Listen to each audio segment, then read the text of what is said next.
तो यहाँ पे आरजीबीवी के साइट पे काफ़ी सारे अपडेट हो चुके हैं। मैं बहुत दिनों से वीडियोस नहीं बना पा रहा था और आप लोगों को अपडेट नहीं कर पा रहा था, पर होप आप लोगों ने ये सारी चीज़ें देखी होंगी जो आरजीबीवी के साइट पे अपडेट हुई हैं। तो यहाँ पे 4th सेमेस्टर वालों का टाइम टेबल आ गया है। जैसा कि आपको पता होगा आप सभी को कि आपके 18 जनवरी से जो है पेपर हैं, तो आप लोग अपनी तैयारी शुरू कर दिए होंगे। और यहाँ पे अगर पिछली बार के बारे में बात करें तो सबसे ज़्यादा जो टफ पेपर आया था वो मैथमेटिक्स 3 का आया था। एकदम प्योर न्यूमेरिकल बेस्ड था, कोई प्रीवियस ईयर उसमें रिपीट नहीं गई। तो अंदाजन ऐसा हो सकता है कि फिर से जो मैथमेटिक्स 3 का पेपर है वो इस बार भी टफ आए। और दूसरा जो पेपर है वो है एडा का, analysis and design of algorithm का।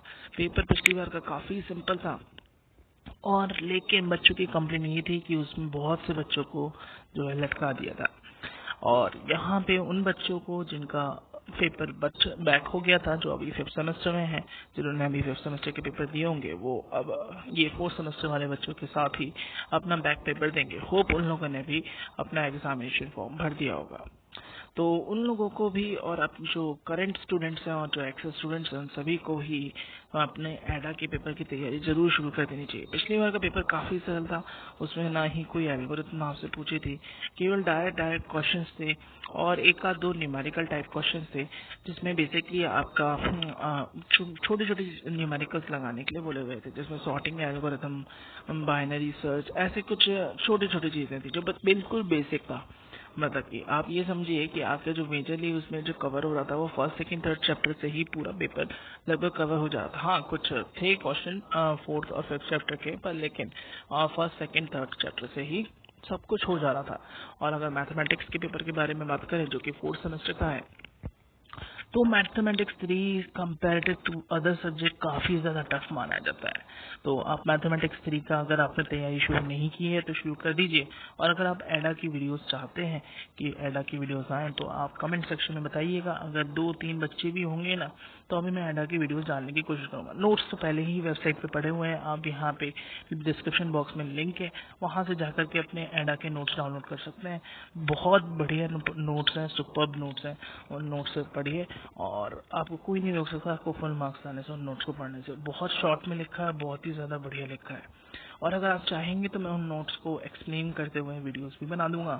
बस कमेंट सेक्शन में बताइए कि आप ऐसा चाहते हैं कि नहीं चाहते हैं। और अगर यहाँ पे 2-3 बच्चे भी रेडी होते हैं तो ठीक है भाई, मैं डाल दूंगा वीडियो।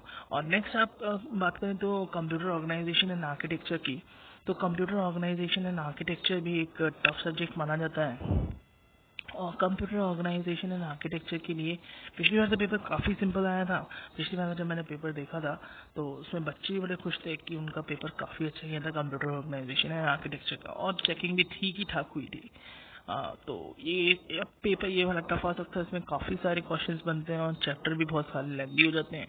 जब इन्हें आप कवर करने बैठेंगे तब आपको पता चलेगा आपके पास बहुत सारा कोर्स होगा।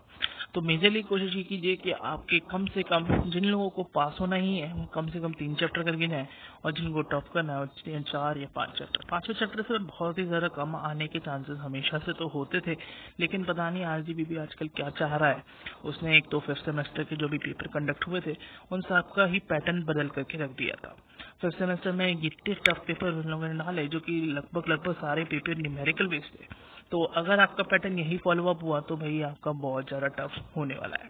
तो तैयार रहिएगा कि अगर आपके पेपर में आपको एक भी थ्योरेटिकल क्वेश्चन ना दिखे मैथमेटिक्स 3 में या फिर एडा के में, एडा के में भी ऐसा हो सकता है कि आपको एक भी थ्योरेटिकल क्वेश्चन ना दिखे। मैथमेटिक्स 3 तो चलो न्यूमेरिकल बेस्ड ही है, पर हमेशा इसमें भी कम से कम एक क्वेश्चन या 2 क्वेश्चन प्रूफ के आते हैं, या फिर आपका जो है एक थ्योरी क्वेश्चन आता है जिसमें केवल वो आपसे डेफिनेशन पूछ लेता है।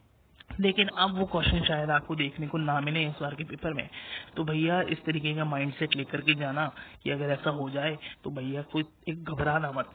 देखो क्योंकि एनालिसिस डिजाइन ऑफ एल्गोरिथम के पेपर में ऐसा हो सकता है, होने के चांसेस है, पर ऐसा होगा ये कोई कंफर्म नहीं है। तो अपने हिसाब से तैयार कर लेना, और ये मत सोचना कि 10 साल के पेपर में से ही हो जाएगा, क्योंकि इस बार जो 5th सेमेस्टर के पेपर हुए उनके काफ़ी खतरनाक पेपर थे।